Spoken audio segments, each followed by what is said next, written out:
Hey guys, this is P Tiger and welcome back to the Eternals Judgment Day Omega. तो ये जैसा कि आपको पता ही होगा कि हमारे पास जजमेंट डे की एक आफ्टर मैथ कॉमिक है, जिसके अंदर हम देख रहे हैं कि किस तरीके से अब जजमेंट डे तो खत्म हो चुका है, जो कि लिटरली एक बहुत ही बड़ा इवेंट था। लेकिन उसके बाद इटर्नल्स इसके बारे में क्या कर रहे हैं और दूसरे सुपर हीरो ग्रुप्स इसको लेके क्या सोच रहे हैं, क्योंकि देखा जाए तो ये एक पूरा का पूरा इवेंट बहुत ही ज़्यादा बड़ा था। ये कोई ऐसा इवेंट नहीं था कि ये हो गया और लोग उसको भुला देंगे, बल्कि ये मैंने जैसा कि कहा था कि अगले 10-15 साल तक मार्वल के अलग अलग चीज़ों के अंदर रिफ्लेक्ट ज़रूर करेगा। तो आज के इस पूरे के पूरे कॉमिक को स्टार्ट करते हैं, उसके बाद हम इन दी एंड डिस्कशन करेंगे इस पूरे के पूरे इवेंट के ऊपर, ओवरऑल बात भी करेंगे कि ये इवेंट मुझे पर्सनली कैसा लगा था। सो गाइस, चलिए बिना किसी और बात के फौरन से अपनी आज की कॉमिक बुक सीरीज को स्टार्ट करते हैं।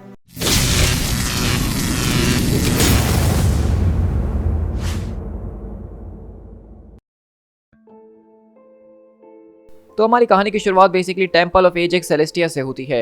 अब एजेक्स सेलेस्टिया, जैसा कि आपको पता ही होगा कि बेसिकली अब नया गॉड है इटर्नल्स का, जो कि एक नई तरीके से सेलेस्टियल और एजेक के साथ मिलके बना है। और हम देखते हैं कि मक्कारी बेसिकली यहाँ पे उसके टेंपल के अंदर बैठ के उसकी सारी की सारी कहानियाँ लोगों को सुना रखी है। और ये यहाँ पे पूरी की पूरी जजमेंट डे की एंडिंग सुना रही होती है कि किस तरीके से गॉड ने अपने आप को जो है एजेक के सामने रखा और कहा कि वो उसको जज करे। और जब एजेक ने उसको अनवर्दी जज करा तो उसने अपने आप को ख़त्म कर दिया और अपनी सारी की सारी पावर्स एजेक को ट्रांसफ़र कर दी ताकि वो एक बेहतर गॉड बन सके। और उसने आखिरकार अपने सारे के सारे लोगों को आज़ाद कर दिया। तो वहीं से आवाज़ आती है, क्या तुम्हारी कहानी खत्म हो चुकी है? मेरी कहानी तो खत्म हो चुकी है। Judgment Day the first book of Ajax Celestia complete हो गई, माय गॉड। तो आप बताइए मेरी अगली किताब किसके ऊपर होने वाली है? तो इसी तरह हम देखते हैं कि एजेक वहाँ पे आती है, जो कि एक नए अपने अवतार के अंदर है, एक गॉडलीहुड के अंदर, और कहती है कि अब हमारा अगला पहलू जो है वो इस पूरे के पूरे गॉडहुड के हेरसी के ऊपर होने वाला है, यानी कि लोग इसके ऊपर कैसे विश्वास करेंगे। लेकिन इसी के बाद हम न्यूयॉर्क सिटी के अंदर शिफ्ट होते हैं, जहां हम किसी और के पास नहीं बल्कि टॉबी रॉबसन की फैमिली, उसकी मदर के पास शिफ्ट होते हैं। अब जो लोग मेरे चैनल के ऊपर इटर्नल्स के कॉमिक्स को खासकर फॉलो कर रहे थे वो जानते हैं कि टॉबी रॉबसन कौन है। तो हम देखते हैं कि यहाँ पे बेसिकली मैं आपको शॉर्ट करके बता दूं कि ये एक लड़का होता है जिसकी जान इनडायरेक्टली इक्रिस की वजह से गई है, क्योंकि जैसा कि इटर्नल्स ने इस सीक्रेट को रिवील करा है कि किस तरीके से जब भी वो मरने के बाद दोबारा पैदा होते हैं तो एक इंसान की जान उसके बदले में ले ली जाती है उनको जिंदा करने के लिए। और टॉबी रॉबसन उन्हीं इंसानों में से एक था जिसकी जान ली गई थी इक्रिस को जिंदा करने के लिए। और उसके घर वालों को ये बात पता चल चुकी होती है अब, जैसा कि सीक्रेट दुनिया के सामने आ चुका है। और वो अपने बेटे की तस्वीर देख के काफी ज्यादा अफसोस में होती है, लेकिन तभी दरवाजे के ऊपर बेल बजती है और हम देखते हैं कि वहाँ कोई और नहीं बल्कि इक्रिस उनसे मिलने के लिए आया होता है। और ये देख के उसकी माँ काफी ज्यादा गुस्से में आ जाती है और इक्रिस के मुंह पे जबरदस्त तरीके से पंचेस मार रही होती है। फिर वो किचन में जाती है, वहाँ से चाकू लेकर आती है, उसकी छाती के अंदर घुसाती है, लेकिन वो चाकू टूट जाता है और इक्रिस को किसी चीज का कोई असर नहीं हो रहा होता। और इक्रिस बोलता है कि मुझे नहीं पता कि ये आप क्या कर रही हैं। और वो अगले पल किचन के अंदर जाती हैं और तवे के ऊपर जलता हुआ खाना वो उठा के इक्रिस के मुंह पे मार देती है और चिल्ला रही होती हैं। लेकिन इसके अंदर उसको कुछ नहीं हो रहा होता और उल्टा उनके हाथ के ऊपर लग जाती है। तो इक्रिस बोलता है, आप अपने आप को तकलीफ दे रही हैं और कुछ भी नहीं। हाँ, तुमने ठीक कहा कि मैं अपने आप को तकलीफ दे रही हूँ, लेकिन क्या तुम्हें किसी चीज से तकलीफ होती है? तो इक्रिस कहता है कि इस वक्त मैं जितनी तकलीफ के अंदर पहले मौजूद हूँ उससे ज्यादा अब मैं सह नहीं सकता हूँ। अगर आपको लगता है कि ये सब करने से आपको बेहतर फील हो रहा है तो आप करते रहिए। मैं आपका मुजरिम हूँ और आप मुझे जो सजा देंगी मैं कबूल करने के लिए तैयार हूँ। लेकिन वहीं से उसकी माँ कहती है कि यही तो बात है कि मुझे बेहतर फील नहीं हो रहा, क्या तुम्हें इससे बेहतर फील हो रहा है? तो इक्रिस अफसोस में बोलता है कि नहीं। और इस तरह हम देखते हैं कि वो दोनों वहाँ पे अफसोस के अंदर बैठ जाते हैं। तो यहाँ पर ये जो इक्रिस की एक पूरी की पूरी नई साइड दिखाई गई है, कंपैशन वाली, काइंडनेस वाली, मर्सी वाली, ये पहली बार मुझे देखने को मिली है। और मैं सच कहूँगा कि मुझे इक्रिस के कैरेक्टर के अंदर ये पूरी की पूरी चीज़ें बहुत ही ज़्यादा पसंद आ रही है, जहाँ पे हमें ये बात पता चल रही है कि इक्रिस एक बहुत ही ज़्यादा पावरफुल इंसान है। ये चाहे तो अपने हाथों से एक एक आदमी को कुचल के जान ले सकता है उसकी और उसको फ़र्क भी ना पड़े, लेकिन उसके बावजूद वो इतनी ज़्यादा पावर्स के साथ अपनी रिस्पॉन्सिबिलिटीज उठा रहा है। उसकी वजह से एक बच्चे की जान गई, भले वो इनडायरेक्टली गई, उसको पता भी नहीं था इसके पीछे की वजह, लेकिन फिर भी वो उसको अपना जिम्मेदार ठहरा रहा है। तो मेरे हिसाब से ये चीज़ इक्रिस को एक बहुत ही ज़्यादा परफेक्ट सुपर हीरो बना देती है। और अगले पल हम यहाँ से लंदन के अंदर शिफ्ट होते हैं, जहाँ हम देखते हैं कि यहाँ पे एक लड़की सैली जो यहाँ घूम रही होती है, वहीं पे अगले पल उसके सामने एक बहुत ही बड़ा सा हैक सेलेस्टियल आता है, जिसको हम पहले ही इस पूरी की पूरी स्टोरी के अंदर काफ़ी बार देख चुके हैं।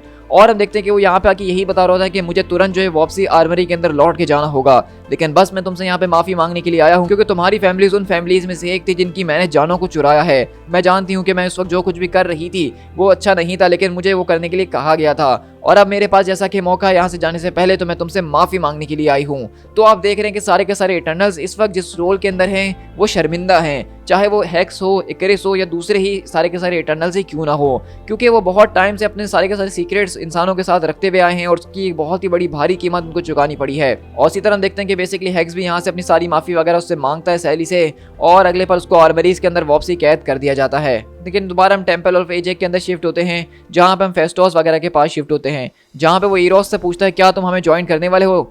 तो कहता है कि नहीं फेस्टोस, मैं तुमसे इन पर्सन इसके लिए माफ़ी मांगना चाहता हूँ, लेकिन मुझे इस वक्त ज़ूरस के साथ काम करने की ज़रूरत है। इस वक्त हमें बहुत ज़्यादा लोगों को बचाना होगा और मैं उनको अबैंडन नहीं कर सकता हूँ। इसके अलावा मुझे अपने पेरेंट्स को भी एक्सक्लूशन से बाहर निकालना है।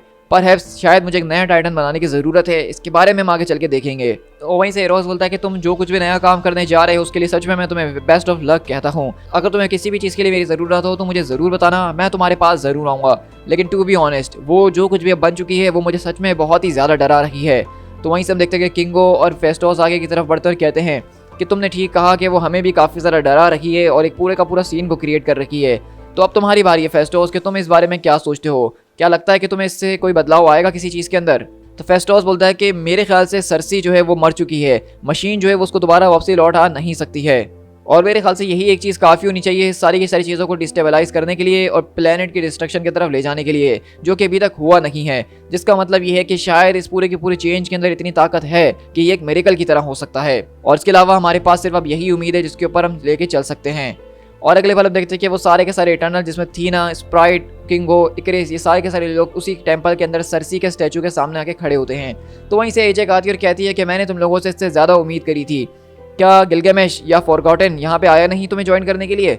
तो इकरेस बोलता है कि वो जो है सारे के सारे बदले को छोड़ नहीं सकते हैं, वो अपने ही तरह से इटर्नल्स की पुलिस बन के घूमते हैं और वो सेलेस्टियल के ऊपर बिल्कुल भी ट्रस्ट नहीं करते थे। तो एजेक बोलते कि ये तो बहुत ही बढ़िया बात है, वैसे भी इतना ज़्यादा फेथ एक अनवर्दी गॉड के ऊपर कभी नहीं रखना चाहिए। ये अच्छी बात है कि कम से कम कोई तो है जो कि मुझे करीब से देख रहा है। मेरे ख्याल से तुम सबको ही मेरे ऊपर नजर रखनी चाहिए। सरसी जो है वो एक शहीद है, लेकिन वो एक डीपली फ्लॉड वेसल थी, और यही इस सारी की सारी बात का मकसद है। हम लोगों को जो है वो परफेक्ट नहीं बनाया गया है, हम लोगों को इटर्नल जरूर बनाया गया है, और अगर वो अपनी इन सारी की सारी नेचर्स को छोड़ के इससे आगे बढ़ने की कोशिश करती तो शायद वो एक चमत्कार को जन्म दे देती, लेकिन वो उसकी फितरत नहीं थी। मुझे अब बेहतर गॉड बनना ही होगा और तुम लोगों को एक बेहतर इटर्नल्स बनना ही होगा, जिसका मतलब ये है कि हम लोगों के पास डिस्कवर करने के लिए अब बहुत कुछ है। तो वहीं से स्प्राइट बोलती है, तो अगर ऐसी ही बात है तो तुम हमें क्यों नहीं बताती big fancy sparkly new God, कि अब आखिरकार हमें इस दुनिया के अंदर रह के करना क्या है? तो एजेक बोलती है कि ये इंसान हमसे बहुत ज़्यादा नफरत करते हैं और वो अपनी जगह ठीक भी हैं। हमने उनसे बहुत कुछ चुराया है और अब वापसी देने का वक्त आ चुका है। हमारे एग्जिस्टेंस से उनको नफरत हो चुकी है, लेकिन अब हमें उनके दरमियान चलना होगा, हमें उनको अच्छे तरीके से जानना होगा, और अब हमें उन सारे के सारे इंसानों के बीच रह के उनको अच्छे तरीके से समझना होगा, जानना होगा, और अपने प्रिंसिपल्स को भी फॉलो करना होगा। और अब इसके अंदर मेरा एक नया प्रिंसिपल भी शामिल हो चुका है। और अगले वाले हम देखते हैं कि बेसिकली यहाँ पे अब ये क्योंकि सेलेस्टियल बन चुकी है, यही सारे के सारे इटर्नल्स की करता धरता है, तो इसने भी अपने वही सारे के सारे प्रिंसिपल्स को रखा हुआ है, जिसके अंदर प्रोटेक्ट द सेलेस्टियल, यानी कि प्रोटेक्ट उनको सेलेस्टियल को करना ही है। लेकिन यहाँ पे बताया जाता है कि किस तरीके से जजमेंट डे वाली सिचुएशन के अंदर वो सेलेस्टियल के खिलाफ ही चले गए थे। इसके अलावा प्रोटेक्ट द मशीन, मशीन जो है वो एक इटर्नल सिस्टम है, यानी कि ये पूरी की पूरी अर्थ, और उनको इस पूरी की पूरी सोसाइटी को बेहतर करने के लिए उसको प्रोटेक्ट तो करना ही होगा। रही बात करेक्ट एक्सेस डिविएशन की, तो वो सिर्फ उन्हीं सारे के सारे डिविएंट्स को ख़त्म करेंगे जो कि कमज़ोरों के लिए ख़तरा बनेंगे। इसके अलावा वो किसी भी डिविएंट के खिलाफ जाके उसको ख़त्म करने की कोशिश नहीं करेंगे। और चौथा प्रिंसिपल जो कि ऐड किया गया वो ये है कि अब तुम्हारे पास 24 घंटे अपने आप को जस्टिफाई करने के लिए। ये प्रिंसिपल जो है मैड सेलेस्टियल ने इस पूरे के पूरे सिस्टम के अंदर डाल दिया था अपने जाने से पहले। उसके मुताबिक हर डे जो है वो मैटर करता है, हर एक सेकंड वो जो है मैटर करता है। तो अब इस तरीके से ज़िंदगी जियो कि तुम्हारा हर एक पल एक टेस्ट है और किसी भी वक्त तुम्हें उसका रिजल्ट मिल सकता है। इस सब के कंक्लूजन में देखा जाए तो मैं तुम लोगों से बस यही कहना चाहूँगी कि ये प्रिंसिपल्स काफ़ी नहीं हैं, और ना ही मैं तुम्हें इन सारे के सारे प्रिंसिपल से अभी आज़ाद कर सकती हूँ, लेकिन मैं इसके लिए कुछ ना कुछ ज़रूर करूँगी एक ना एक दिन, और तब तक के लिए हमें एक साथ मिल के काम करना होगा। तब तक के लिए मुझे ज्वाइन करो ताकि हम इन सारे के सारे प्रिंसिपल्स को फॉलो कर सकें। लेकिन इसी के बाद हम यहाँ से एक्सक्लूशन के अंदर शिफ्ट होते हैं सीधा उरनोस के सेल के अंदर, जहाँ उसको कैद किया गया है, और कहता है कि क्या तुम दोबारा रिपीट करोगे ज़्यूरस, क्योंकि ड्रू के चीखने चिल्लाने की आवाज़ों के दरमियान मैं तुम्हें सुन नहीं पाया। तो जैसा कि हमने देखा ही था कि यहाँ पे जजमेंट डे के आखिरी एपिसोड के अंदर कि ड्रू को बेसिकली जो है उरनोस के साथ ही रखा गया एक ही सेल के अंदर, और उरनोस उसको कुत्ते की तरह दिन रात मारता है और वो दोबारा जिंदा होता है और उसको दोबारा पीटना शुरू करता है। और हम देखते हैं कि ज़ूरस बेसिकली आके उरनोस को ये सारी की सारी बातें बताते हैं कि जैसा कि अब उन्होंने म्यूटेंट्स के साथ एक ट्रीटी कर ली है पीस, कि वो उनका हमेशा साथ देंगे किसी भी मामले के अंदर। तो इस पूरी की पूरी पीस ट्रीटी के अंदर एक शर्त मौजूद थी कि जब भी चाहे अराकू के लोग यानी कि मार्स के जो म्यूटेंट्स हैं वो कभी भी उरनोस को अपने काबू में रह के 1 घंटे के लिए इस्तेमाल कर सकते हैं, जिस तरीके से उरनोस ने 1 घंटे में आके पूरे के पूरे मार्स को ख़त्म किया था। यानी कि म्यूटेंट्स के पास अब एक सीक्रेट वेपन उरनोस है जिसको वो अपने हिसाब से 1 घंटे के लिए इस्तेमाल कर सकते हैं जब उनकी मर्जी होगी। तो उरनोस बोलता है क्या मतलब, क्या मुझे वापसी बाहर निकलने का मौका दिया जाएगा? तो सूरज बोलते कि हाँ तुम बाहर तो जरूर निकलोगे, लेकिन तुम उनके इशारों पे नाचोगे जिनसे तुम्हें सबसे ज्यादा नफरत है। तो रोनोस बोलता है कि मुझे इस बात से कोई फर्क नहीं पड़ता कि मैं किसके इशारों पे नाचूंगा और किसके नहीं। मेरे लिए मजेदार बात यह है कि वो लोग मुझे बाहर निकलने का मौका देंगे, लेकिन तब तक के लिए मेरे पास एक खिलौना मौजूद है जिसके साथ मैं अपना टाइम तो पास कर ही सकता हूँ, क्योंकि देखा जाए तो कभी कोई हैप्पी एंडिंग होती ही नहीं है।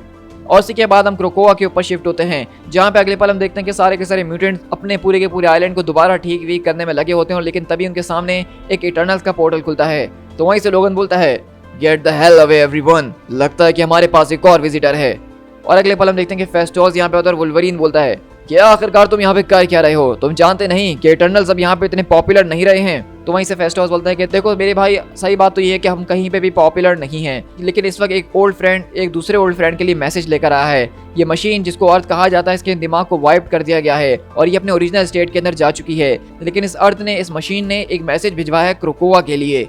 और अगले पल हम देखते हैं कि यहाँ पे वुल्वरीन और फेस्टोस यहाँ पे एक दूसरे म्यूटेंट के पास आते हैं और उसको ये पूरी की पूरी चीज़ देते हैं जो कि इस वक्त क्रोकोआ आइलैंड के पूरे के पूरे सेंटिएंट को समझता है। और वो कहता है कि तुम्हें ये पूरा का पूरा मैसेज मशीन यानी अर्थ की तरफ से भी दिया गया है क्रोकोआ आइलैंड के लिए, तो इसको तुम पढ़ो। तो अगले पल जब उसको खोलता है मैसेज को, तो उसके अंदर वो सुनता है और कहता है, मैं तुम्हें समझ रहा हूँ, मुझे ज़रा पढ़ने दो। ओह तुम्हारा बहुत शुक्रिया। तो लोगन फेस्टोस से पूछता है कि आखिरकार उसके अंदर क्या कहा गया था।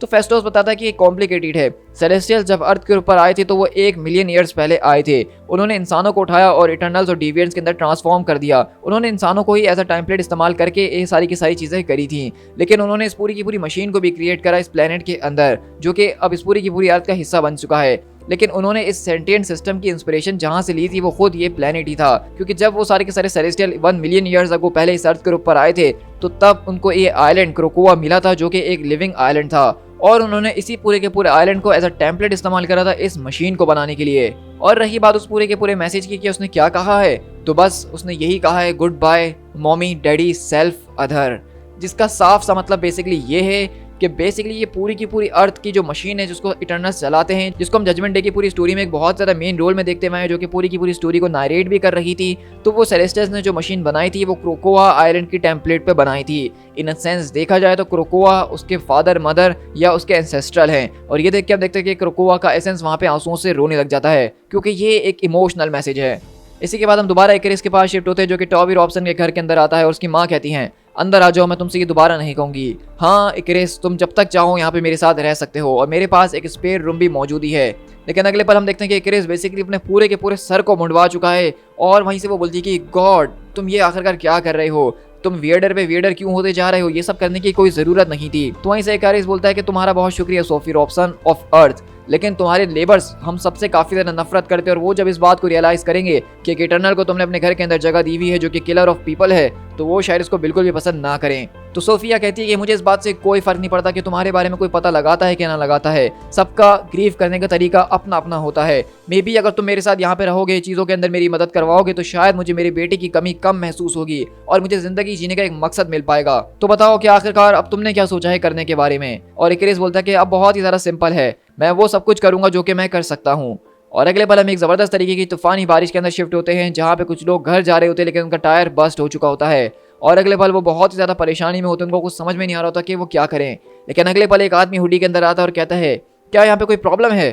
तो वो लोग कहते हैं कि हमारा टायर फट चुका है, और अगले पल हम देखते हैं कि वो आदमी कोई और नहीं बल्कि इकारिस होता है, जो कि अब छुप के अपना भेस बदल के लोगों की मदद करने का एक मसीहा का रोल प्ले कर रहा है। और वो कहता है कि आप सब जाके गाड़ी में बैठ जाइए, मैं इसको कुछ ही सेकंड्स के अंदर फिक्स कर दूंगा। और हम देखते हैं कि वो फैमिली जो है बेसिकली पेड़ के नीचे खड़े होकर इंतजार कर रही होती है, और इकरिस उस पूरे के पूरे टायर को अकेले ही बदल देता है। और वो आदमी काफ़ी ज़्यादा खुश होता है और कहता है कि तुम्हारा बहुत शुक्रिया, क्या तुम मुझे अपना नंबर वगैरह दोगे ताकि मैं घर जाके इस टायर के तुम्हें पैसे भिजवा दूं? तो कहता है कि इसकी परवाह करने की कोई ज़रूरत नहीं है, अगर तुम्हें पैसे देने ही है तो किसी को चैरिटी के अंदर दे दो, या फिर तुम किसी की ठीक इसी तरीके से मदद करो जिस तरीके से मैंने तुम्हारी करी है।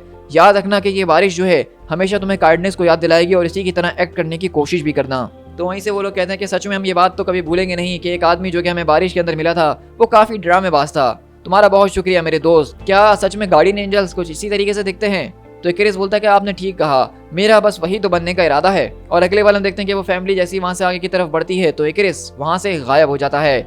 और इस तरह हम देखते हैं कि बाकी के सारे जो इटर्नल्स होते हैं, यानी कि फेस्टोस, मक्कारी वगैरह, वो भी अपने अपने रूप बदल के इंसानों की पूरी दुनिया के ऊपर मदद कर रहे हैं। यानी कि अब उन्होंने फैसला कर लिया कि वो अपने सीक्रेट्स को नहीं रखेंगे, अपनी पावर के पीछे नहीं भागेंगे, बल्कि वो आम सुपर हीरोज की तरह डे टू डे लोगों की मदद करेंगे। और हमें इसी तरह मशीन बताती है तो ये सारे के सारे हेरेटिक्स अब इंसानों के बीच ही चलते हैं, ये उनको प्रोटेक्ट करते हैं, and if they die they kill you, क्योंकि वो इटर्नल हैं। तो इटर्नल होने की सबसे बड़ी शर्म यही है कि वो खुद इटर्नल है और कभी मर नहीं सकते हैं। तो रही बात मशीन की, तो ठीक उसी तरीके से चलती रही जिस तरह चलते आ रही है। The heretics and the orthodox together and apart.